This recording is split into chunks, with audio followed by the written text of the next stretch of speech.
Well, the program came about as a concerted effort between Lieutenant Morrow, Lieutenant Allen, and myself. We saw the need to empower the community with the knowledge that that this training provides. So we partnered up with the Sheriff's Office initially, and took advantage of some of the programs they already had in place, and start providing the training to the community. I think from a safety perspective, gives people some open dialogue.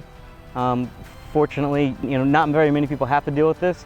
Your body won't go where your mind hasn't been, so it gives them a chance to think it out. Hopefully, if they are ever in that situation, they can make the right decision.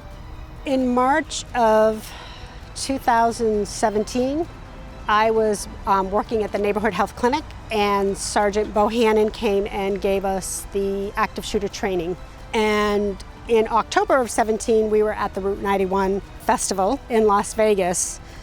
And when we realized there was an active shooter, kind of the information that Sergeant Bohannon had taught us kind of kicked in. I think the commonality is just a need to help or a want to help other people. I think all of us probably would agree that we could kind of find almost a calm in the chaos. Like, that's kind of where we live. We like to be that person. We want to be there when you step out onto a scene, you kind of go, oh my God. And then we just go to work and we start doing what we do.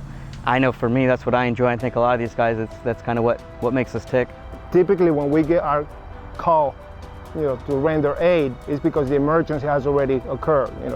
There is no way to prevent it. It has already happened. That's what we are called upon. However, with this program, we have an opportunity to do something productive in front of the emergency and prepare the community.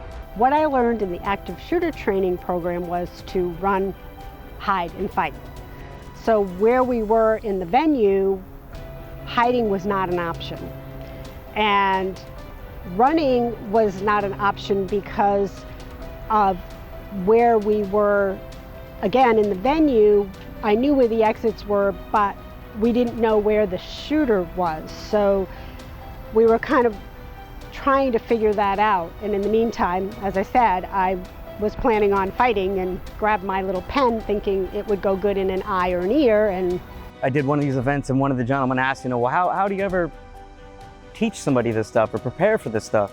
You start by talking about it and you open that dialogue. And again, like I said before, that everybody's gonna get in one of these situations, it's gonna be very overwhelming, and you're going to be frozen in time. And the person that starts to think first is the person that's going to become the leader in that role. And they can start interjecting and telling other people. And sometimes that's all we need. You hit that moment where you're just overwhelmed and you just need somebody to go, hey, grab this. And hopefully they can start to get other people involved. And then we all start helping each other. So average response time across the country during one of these events for the telephone call to be made to 911 is 2 minutes. We're basically making the community a multiplying force. It's sort of like an extension of what we will be doing if we were there at the moment of emergency. That's what we're doing with the community. Again, it's priceless. It's invaluable. It is something that, had I not known that, I would have been in panic with everyone else in that situation. Because it was panic. It was total panic. So it was nice to be able to know what my options were, how to take care of them, and how to put myself in a safer situation. Our goal is get to the point of reaching as many people as possible by those that we are instructing them, then sharing that information with their loved ones and their friends. So that's our goal.